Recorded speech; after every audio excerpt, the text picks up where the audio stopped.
we at? Where we at?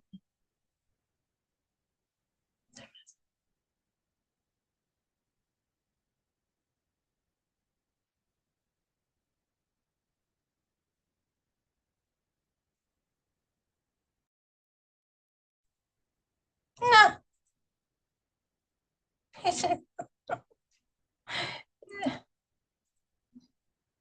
There we go.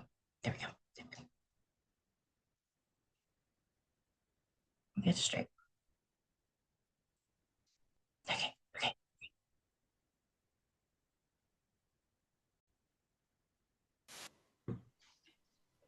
Oh, yeah. Let me put my ears on there, lady. All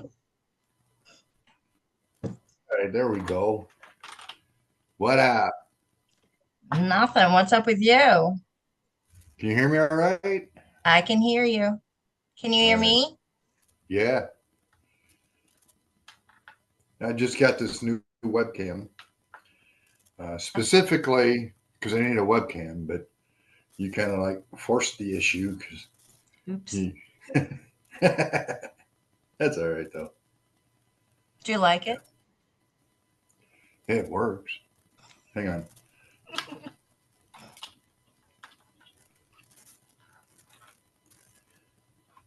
All right. Yep. So, anyway, So let's start off like I always do. And what do you want to talk about? you wanted to do the show with me. So I assume it's about writing and books and all kinds of other boring shit like that. It's not boring shit. Oh, come on now. I have to admit that I have not read The Immortals, but I did do the poetry. And when opportunity knocks, man, that was brutal. Oh, was it? You read that? You Disappeared. liked it? Did you like it? Disappeared. Then the guy dies because, his heart gives out. And then the children's home, which was interesting for that to be there. But that could be There's some stories to that I couldn't put that a lot of that stuff I can't put in a book a. because I'd be getting lawsuits Hmm. because it would be considered secondhand and I wouldn't have proof. But the children's services is so dirty. I grew up in the children's home and it is so dirty. I'm going to tell you. The one thing I can prove, because it's a matter of public record, is um, or what is it? They sold the property for $1 to the city of Maumee. And I personally got to meet the owner once when I was a kid. And he said, "Oh, this is set up and nobody's ever going to be able to buy this. And this is always going to be here for the kids." He had every intention of when it came time for the buildings to be rebuilt, that there would be the money there to do that. The city wouldn't have to pay for it or anybody else.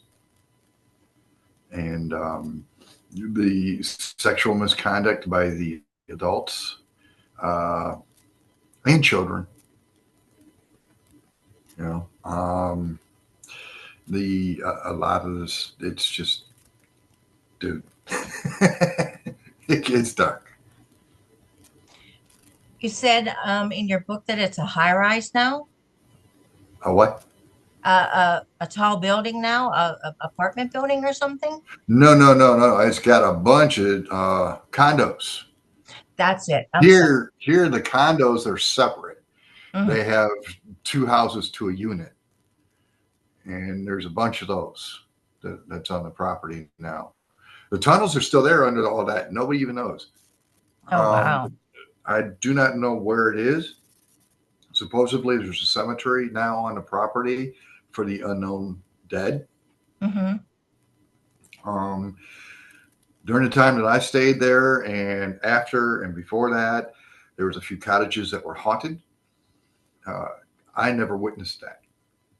I can tell you that down in the tunnels, it was creepier than hell. It was scary down there, and nobody would go down there by themselves. Um, we found the paddles in the doctor's office for the electroshock treatment and the machine for the electroshock treatment.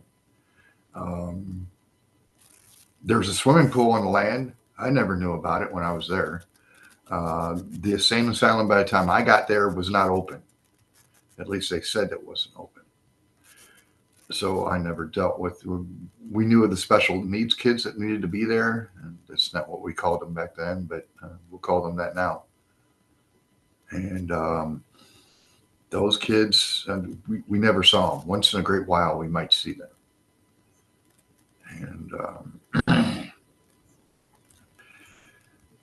the wall was gone by the time I got there.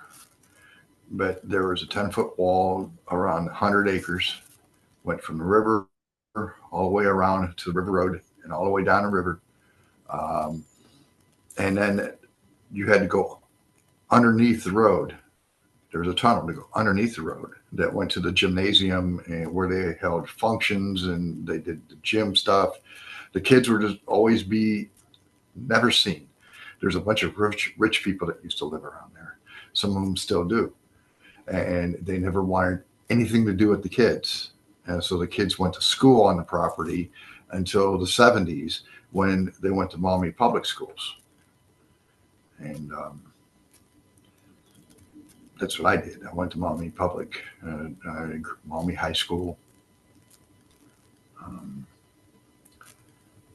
I don't know what else I can really tell you without getting my butt into trouble. Because if I drop names, Mm-hmm. this goes all the way up into Congress. They all, the conspiracies behind all the stuff with politicians and with the guy that what was his name that hung himself? Oh, oh gosh. All I can think of is Weinstein. It's not him, it's the other guy. It's the other guy. Um, but I know who you're talking about. I'm sorry. It goes all the way through there. The kids would come up missing, and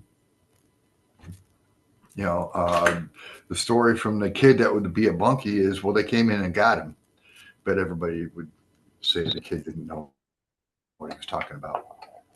Mm-hmm. That's the type of thing. You know, and but you read Disappeared. Did you like that? Yes, I did.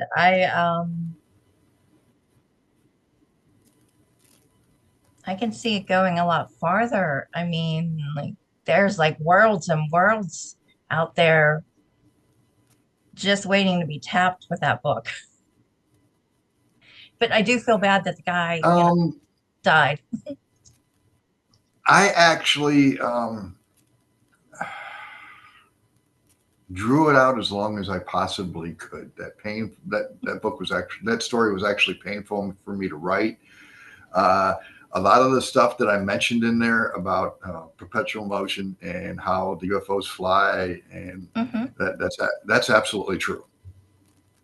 Wow. And um, I had my friend is dead now, so I can talk. He had a nickname online, which was Bear. He is one in the book. It starts out where he built in the book. He built this power plant in New Mexico. Well, that was my friend who did that, Whoa. and they took. He had 6 degrees. They took every single degree all the way down. They took his high school diploma away from him. They told him to shut the place down. When he went to shut the place down, he reached for the breaker box and it electrified him and he lost use in both of his hands. Oh my God. I was there. I was one of the electricians that was helping. And needless to say, that the threat carries to this day. So where's the best place to hide the truth? In a In a book. book. In a book. Exactly. My favorite so far is when opportunity knocks. I love burying people alive. That was awesome. And when they went to dig up at the end and there is no body, I'm like,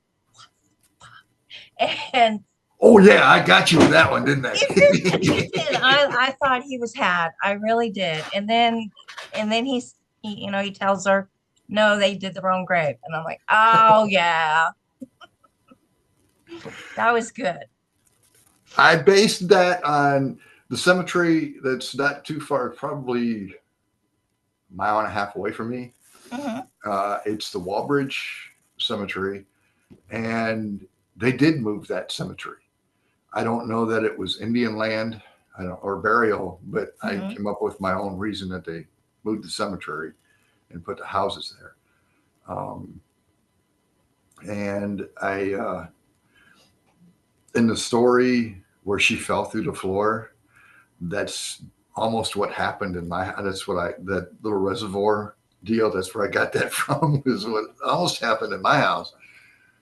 And I've got all kinds of land out back, so I just picked a spot in my head, and that's where I put the people. Hmm. They're crackheads. Who cares?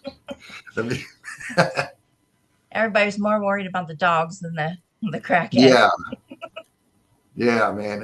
And I do have two shepherds, Aw. so those are they're good dogs. They're good dogs. So I have a question. You do the Facebook group. What else do you do other than that? Do you write? I I do reviews.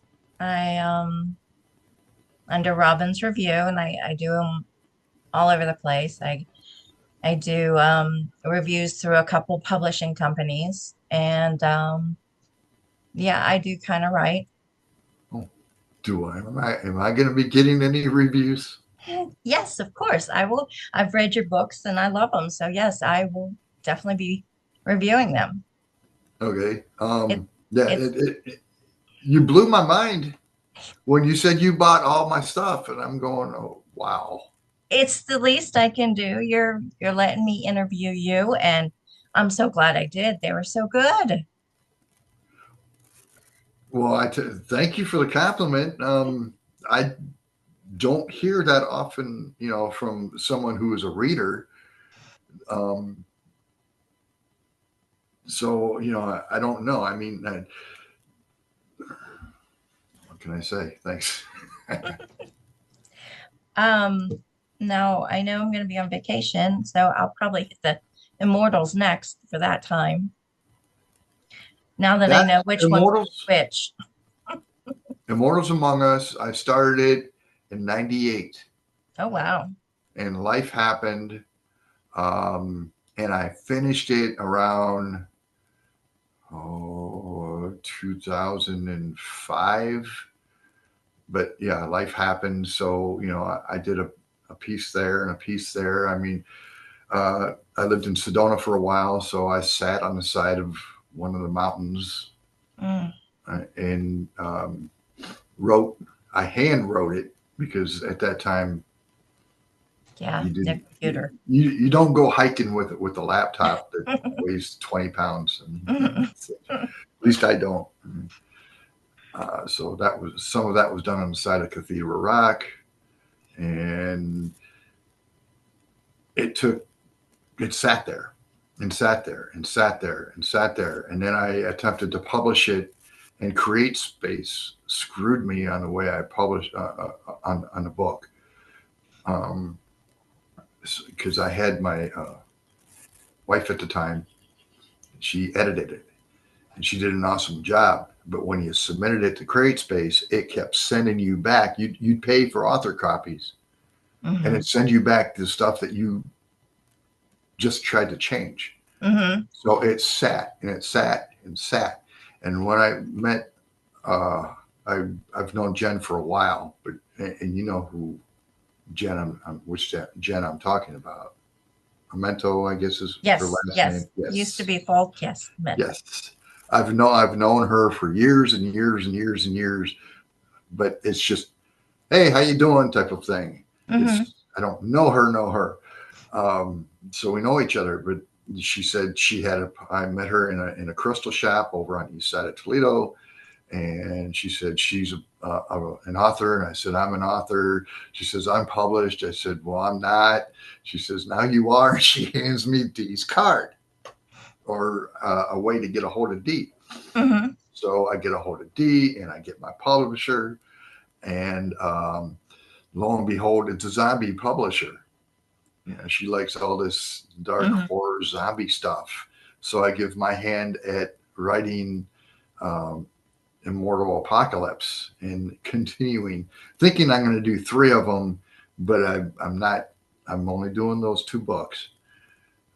I can't get past the first chapter on the third book. So anyway,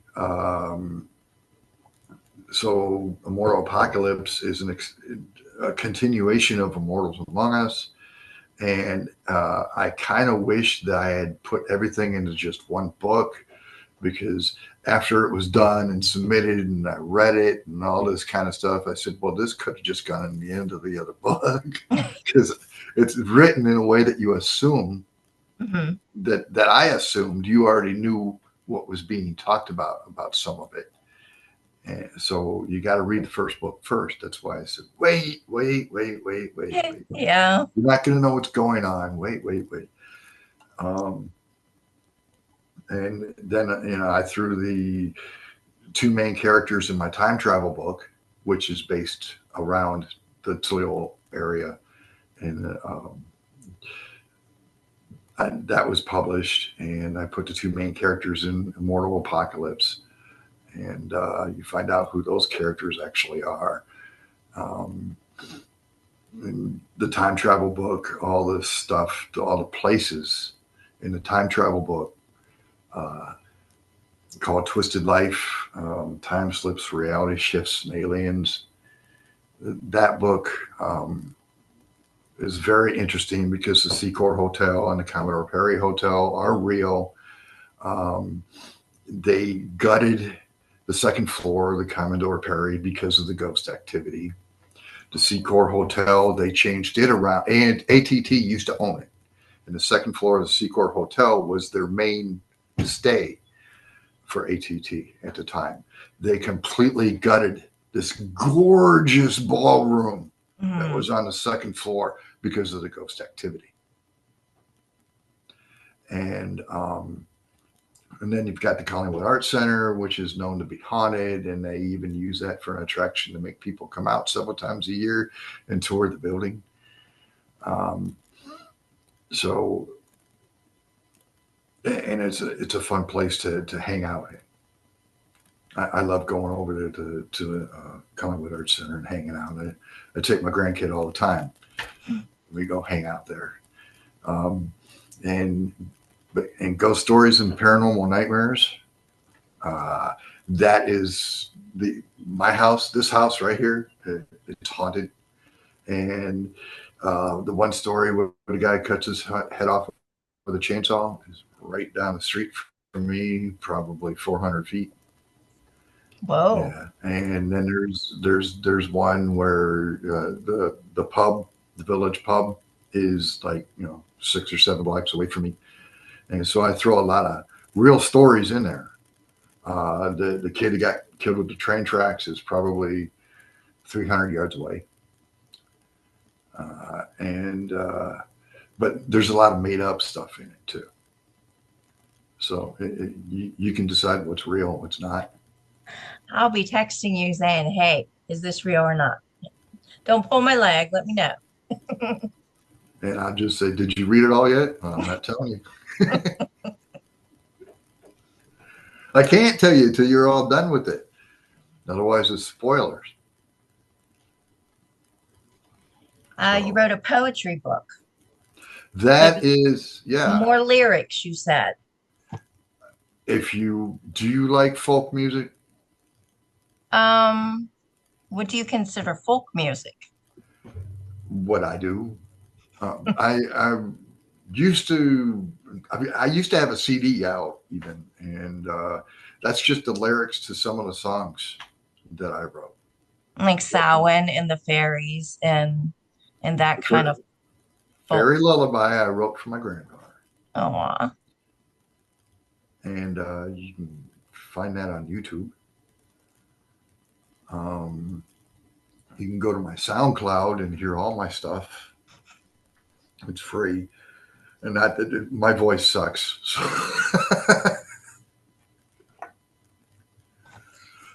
singing voice, it sucks. So but did anyway, your grandchildren really like your voice and singing and the stories? And nobody around here reads my stuff. I don't know why. They can't be bothered with. I even my main incentive for putting everything in that I got in audio was so that somebody would listen to it, and nobody in my family listens to it. You know, there's two kids. There's at least 15 grandkids. Believe it or not, uh, the extended family. Nobody listens to my stuff. Nobody reads it. It's like I don't know why. It's just the way it is with my family, and I don't really care. I don't let it bother me. Hmm. I noticed that you spell magic with a K. That's because that's how you spell magic. Real And magic. Real magic is spelled with a K. yes, Illusion is spelled with a C. D. I just wanted to clear that up just to see what you said. Just so this is the time travel, Mhm. and here's your immortals among us, and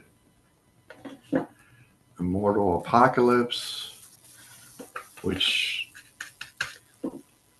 Did the you do those cover covers? D did these. Oh, D did these covers. they're nice. Um, this is ghost stories, and yeah, D did all four of these covers. Um, they're wonderful. I like them. And there's always going to be somebody who doesn't like your stuff. Mm. Who cares? Who cares? If you're satisfied with it, that's great. Move on. Because if they're not feeding me, I don't care. Unless they're paying the bills, no. Yep, I agree. So You met Jen in a metaphysical shop? yeah, Jen used to own a metaphysical shop. I That's know. where Isn't that awesome? I met her out in the point. And then it's been years and years and years and years. And then when she's over at her friend Robin's shop on the east side, because I don't really like metaphysical shops too much because of some of the people. I'm more of just a person that likes to stay by himself. Not saying anything against anybody else. But when I was in there one day, Jen had just got done with one of her book signings, and we started talking all that kind of happy stuff. And and she's given me a few podcasts. And if it wasn't for Jen, I wouldn't have Dee as a publisher. Um, so it worked out pretty cool. She's an awesome lady. She really is. I I mean, don't I know how haven't she met does it. her, but I don't know how she does it. She's just constantly busy, busy, busy, busy, busy. And then if you ask her to do something, she'll find the time to do it too. hmm. She's just, I don't know. She's one of those people. And now she's talking about wanting another metaphysical shop. I know. I couldn't believe that. I'm like, wow, that'd be cool. More holistic than I'm more on Um, healing. I thought she said. where she's at, that's what would work. Hmm. You Isn't know, she in California she's or in Arizona. Arizona? That's right. Yeah. That's what the people are doing and they're into these days. And Hmm. yeah, a lot of my books, a lot of my writing, as you'll find out as you dive deeper, are more into the occult. Hmm. The Immortals Among Us and Immortal Apocalypse has to do with the old gods who still walk among us to this day, and they keep to themselves, and but they have their own community and their own drama, and so on and so on and so on. And I'm pagan myself, so I'm I've done a lot of study, and I could go on and on and on about things, but I would end up offending some people who do not think the same way I do. I'm pagan also. Good. And some of the, in my early years of writing, I was writing about the Sabbaths and the different uh, historical celebrations around the same time as Yule or Samhain or Astera and stuff like that. And I just kept finding more and more information, and I just couldn't put it in a book anymore. I ended up studying. I dove into a lot of the older religions, the Jewish religion, the Egyptian, the Sumerian, Hmm. and I found out several things that I somehow already knew, but that the Anunnaki played a big role in what humans are today. Uh, how do you? I can't really go into it without. Do you know where I'm going with it? Hmm. Yes, the the original. Yeah. You know, when you go the Toth the Atlantean, who is third generation Anunnaki, and his Mm. mother was oh, what was that? What was her name? I just had it on the tip of my tongue. Um, not a. It starts with an A. Um, Ishtar. His mother was Ishtar, Mm. but Toth is known as Hermes. Toth is also Odin. Hmm. Toth is several different uh, um, gods in the scheme of things now. Hmm. And it kind of fits when I do my writing and I put those people in my books. You know, and I put it took me so many years to write Immortals Among Us because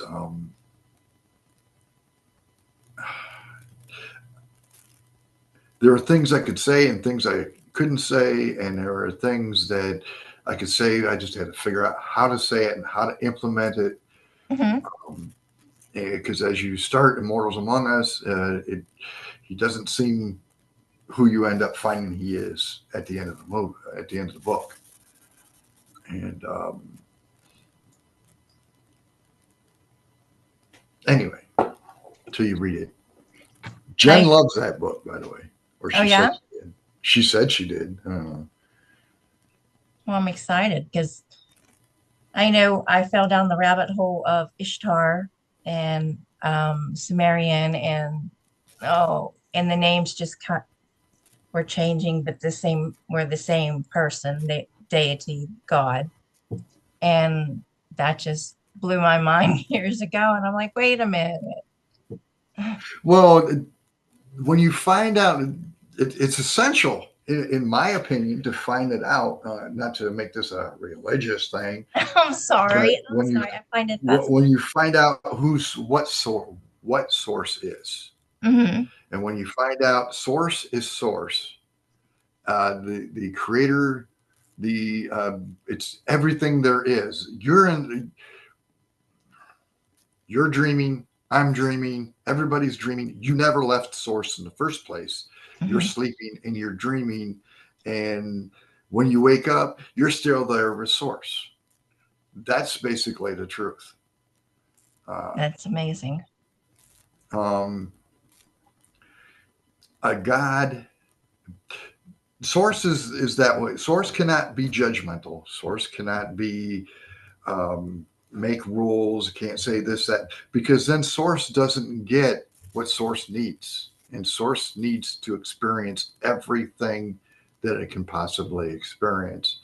And when you put um, uh, whatever you want to call it, when you put rules on top of that, you don't get that. Hmm. There's nothing is judgmental about it, and there's no heaven and there's no hell and all this kind of happy stuff. But anyway, we I'll stop. I'm sorry. I find that so fascinating. it Uh, is. We can talk about it some other time. But uh, let's talk about your writing process. Like, do you have a set schedule that you're like, okay, I'm going to sit down at 5 a.m. and write and then break for lunch? Or how do you get your ideas? my my schedule. Oh, well, I write when I write. Hmm. um, Usually it's in wintertime when I've got nothing else to do.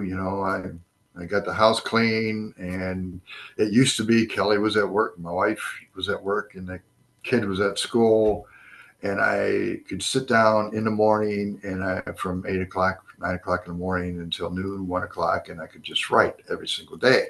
And I would knock out 3, 4,000, 5,000 words every single day. She's retired. She's home. The kids always finding a reason that they either need something or they're not going to school that day or whatever's going on, or the grandkids are here. Or so it's a process, even finding the time now to write. Yes. So, and when I write, I'll sit there and I've got this idea going on in my head for 2, 3 days. And so I put that down on paper, as it were, laptop, whatever. And I fit it to the story or change it so it fits to the story, or I find myself just starting something altogether new. Uh, but hey, if you write 200 words in a day, you're doing good. If you write 5,000 words in a day, you're doing good. It's just sometimes you just can't pull it out, Hmm. you know, um, because of life. I'm not like Angel Ramon. I can't sit there and uh, pump out stuff like that. Oh no, and read books and review them and write and take care of his parents and oh my, I'm tired just watching what he does. Yeah, he's it's like Jen or D. She's got so much on her plate, man. You know, I don't know how she does it. And then she's got this new book out that's supposed to have been what? Not supposed to have been. It is, I guess, number one. I don't know. It is. It's from what I understand, it went right up the ladder to number one What's spot it called? in her genre. I don't know. I don't remember. Oh, okay. I'll look it up. Yeah. So it's like, okay, she's doing that and she's writing and she's making sure that she takes time out of her day to deal with her family and not ignore her family, which is something a lot of us authors do and other people. And you can't ignore other people, the ones that you care about. You can't ignore them. You know, you always have to have time for them. They come first. Yes. Until I'm making $1 million every 6 months and it's actually my job, they come first. You know what I'm saying? Oh, yeah. I might be in the middle writing something. If something happens, they come first. Which, I should be here at the $1 million mark pretty soon. You and me both. My ears are starting to smoke here, but How about imposter syndrome? That's kind of my. I don't read anybody else's stuff. So I don't have that. Is that how it works, really? That's how I deal with it. I Mm-hmm. don't read anybody else's stuff. It's not because I don't want to. It's not because I'm an asshole, which I am an asshole, but yeah. um, I just don't read anybody else's stuff because I don't want to, 5 years down the road, put anybody else's stuff into my work. Mm-hmm. Back in the day, before I ever started really, I mean, I wrote in high school and stuff like that, but before I did anything like this, I read stuff, like Roger Zangsley or whatever hell his last name is. He's a fiction author. I read his stuff. I love. He wrote a series called The Trumps of Doom, and it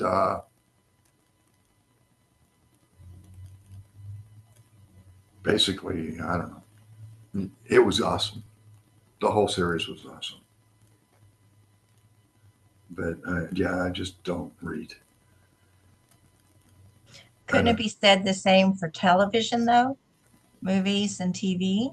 No, because I can, for some reason, if if I read it and then later on I put it in my mind, it's in my head, and later I put it on paper, I don't realize it right away. Mm-hmm. But if like I'm watching Doctor Who, Mm-hmm. or something like that, and it's like, okay, well, this came from this is pure Doctor Who. This came from Doctor Who. I can dismiss it. I can throw it away, and I don't have to worry about that. So, what can we expect from you in the coming months? Any works Uh, in progress?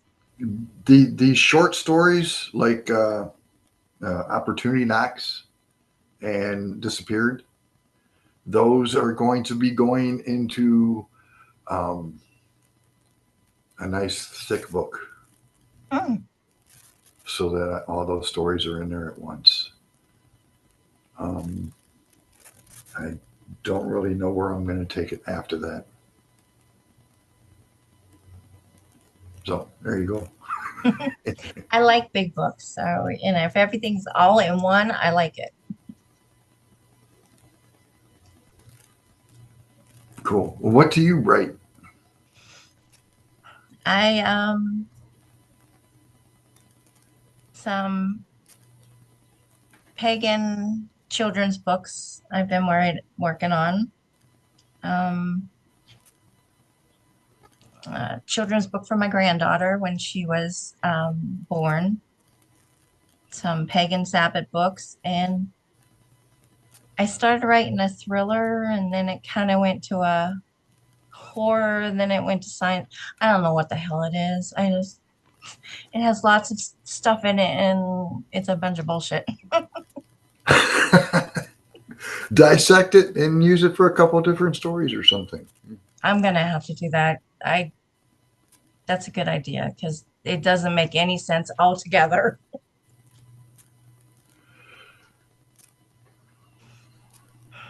So anyway, there you go. I appreciate the opportunity to have a podcast with you. Nobody, I don't usually talk to anybody online. Nobody talks to me. Nobody bothers to talk to me. So yeah, I do get on Facebook Reels Hmm. and try to let people know my books out there and stuff like that. But outside of that, I really don't do a whole lot. I find it very difficult to make first contact with people. I understand. Anytime you want to put the books, I mean, if you put it every day for the next 6 years, each of your books every day, I don't care. Anything that you find funny or your work in progress or anything you want to say, go ahead and put it on the group. I don't care. Cool. That way they can get to know you, you can get to know them, and, you know, find new readers. Well, I don't know that I do it every single day. I usually do it when I first something first comes out. Hmm. Um, but since I don't never get any feedback, I just never kept doing it over and over and over because it wasn't doing anything. It seemed like it wasn't doing anything, you know. So, But you got me now. but And I can do more. Yeah. and if I wouldn't have known, I would have been able to read your books and like they're awesome. So you just have to find other people like that. And I will toot your horn all the time. So I think we can work it out. Cool. But yes, Okay. thank you very much for taking your time and to listening to me babble and ask questions and everything. And anytime you want to do anything else, I am in your corner. That works. Anytime you need me for anything, just let me know. I will You do. know, I do what I can. Okay. Well, you have a good night. All right, you too. Have a good Okay. one. See you. Bye. Bye bye.